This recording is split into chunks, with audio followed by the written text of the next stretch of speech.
মিতা চ্যাটার্জি মাহাতো। এখানে আমি আমার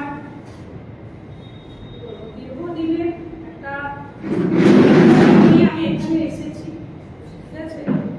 এখানে প্রেস ক্লাবে দাদাদের অনেক অনেক ধন্যবাদ, তারা আজকে আমাকে সুযোগ দিয়েছেন। আজকে এই আওয়াজ ওঠানোর জন্য আমি অনেক চেষ্টা করেছিলাম, কিন্তু আমার আওয়াজ আমি কোথাও পৌঁছাতে পারিনি। আজকে আমার রিকোয়েস্ট প্রত্যেক দাদার কাছে, ভাইয়ের কাছে, যে আমার এই আওয়াজ যেন দুর্গাপুরের প্রতিটি মানুষ এবং প্রশাসনের সমস্ত লোকের কাছে পৌঁছায়, যে দুর্গাপুরের বুকে কত বড় অন্যায় হয়েছে তার প্রতিফলন হিসাবে আমি সামনে বসে আছি। তারই পেপার আজকে আমি আপনাদের সামনে দেখাবো। আজ আপনারা প্রত্যেকেই জানেন, কিছুদিন বলতে গেলে 2 দিন আগে যেটা আমাদের হোটেল প্রাক টাইমে একটা ঘটনা ঘটে, ঠিক আছে। ঘটনাতে আমাকে অনেক রকম ভাবে দেখানো হয় যে আমি নাকি ছেলে তুলে নিয়ে গিয়ে হোটেল ভাঙচুর করছি বা হোটেলকে মারধর করেছি।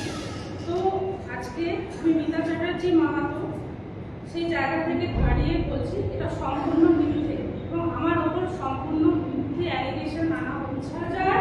2023 জুন আমি তখন আউট অফ স্টেশন আমার ফ্যামিলি নিয়ে আমি আমার ননদের বাড়ি গিয়েছিলাম এবং তার টিকিট থেকে শুরু করে আমার ফুল ফ্যামিলির টিকিট, মানে আমার যাওয়া থেকে নিয়ে রিটার্ন সব ডকুমেন্টেশন আছে। এবং আমি যখন ননদের বাড়িতে থাকি, হঠাৎ করে আমার কাছে খবর আসে আমার হোটেলে রেড হয়েছে। কি হয়েছে? আমার কাছে কিসের রেড হয়েছে বলে, আপনার হোটেলে পুলিশ রেড হয়েছে, কোনো এক বলে আপনার কিছু ছেলে মেয়ে আর গ্যাদারিং আছে, তো সেখানে কিছু অশ্লীল ড্রেস করে কিছু মহিলা নাচ করছিল, হয়তো সেটা নিয়ে পুলিশ রেড করেছে। তো প্রথম কথা হচ্ছে আমি হোটেলে একজন ওনার হিসেবে ওখানে ছিলাম, ওইখানে ম্যানেজার ছিল এবং অফিসিয়াল প্রসিডিওর যেটা ব্যাংকুয়েট বুক হয়, আমার নলেজে ওইটাই ছিল যে একটা অফিসিয়াল প্রোগ্রাম আছে, যে মানে ব্যাচেলার পার্টি না, একটা ব্যাংকুয়েট বুক করা হয়েছিল এবং সেখানে ব্যাচেলার পার্টি হবে সেই বেসিসে বুক করা হয়েছিল এবং বুকটা করেছিল অভিজিৎ মাকড়। কোন হোটেলে কি হয় না হয় দুর্গাপুরের মানুষ বা কি বলবো এখানকার মানে কি বলবো বুদ্ধিজীবীগণ সবাই জানে দুর্গাপুরের কোন হোটেলে কি কি স্পেশাল কাজ হয়, কি কি স্পেশাল অপশন হয়, সেগুলো সবাই জানে। সেই সময় থেকে আমার পেছনে লাগা হলো এবং রাজনৈতিক প্রভাবশালী কিছু মাথা, আমি পরে জানতে পারি এগুলো টোটালি অ্যারেঞ্জ করে এবং এটা কেন অ্যারেঞ্জ করে, যাতে আমাকে বদনাম করে এই হোটেলটাকে আমাকে বের করে এই হোটেলটা কবজা করতে। তাহলে আপনি বলুন এই যে টার্মিনেশনটা কি ভিত্তিতে হয়েছে আমার সঙ্গে, আর এই যে পয়েন্টগুলো দিয়েছে এটা কি এমন কিছু জোরালো পয়েন্ট যেটা রাতারাতি একটা সংস্থাকে, আমার এই কোশ্চেনটা আজকে সবার কাছে আছে, বুদ্ধিজীবী যারা আছেন, ব্যবসায়িক মহলে আছেন, এবং এই কোশ্চেনটা আমি চেম্বার অফ কমার্সের প্রত্যেকটা লোককে করবো, কারণ সেদিনকে আমি চেম্বার অফ কমার্সের কাছেও গিয়েছিলাম, তারা আমাকে রেসপন্স করেনি।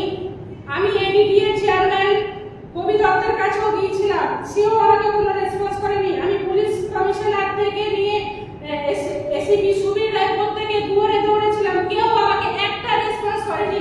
পাগলের মতো আমি দৌড়েছি যে এই অন্যায় যেটা হয়েছে আমার সঙ্গে এটা কোন দিক থেকে পরিপ্রেক্ষিতে আছে, যে এটা এক রাতে 9 ঘন্টা 10 ঘন্টার টাইম দেওয়া হয়নি আমার এবং আমার হাজবেন্ডের অ্যাবসেন্সে ওই জবরদখল করে নেওয়া হলো।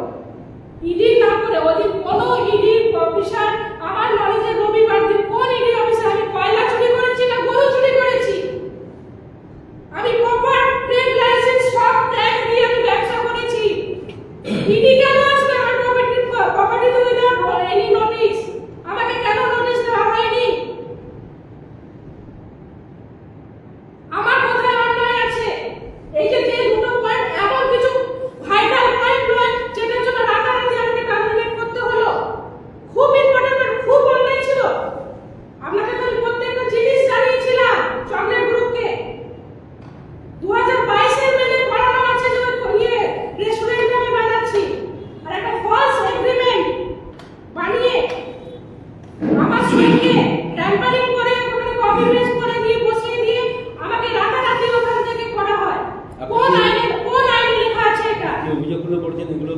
আপনি আইনের দ্বারস্থ হয়েছে? অবশ্যই আইনের দ্বারস্থ হয়েছি, এখনো আমার কেস আদালতে আছে।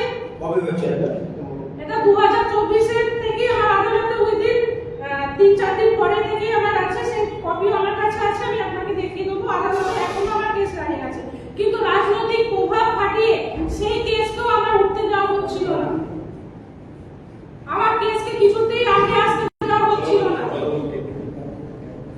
যে উকিলকে আমি হায়ার করেছি, বিশ্বাস করুন, দিনের পর দিন যে উকিলকে হায়ার করেছি, এই 3-4 জন উকিল হয়েছে যে বন্ধুমের করছে, টাকা পয়সা নিয়েছে, পরের দিন থেকে হাওয়া হয়ে যাচ্ছে। এক দিন এই টাইপের আমাকে শুনতে হয়েছে। আর এই অবস্থা হচ্ছে।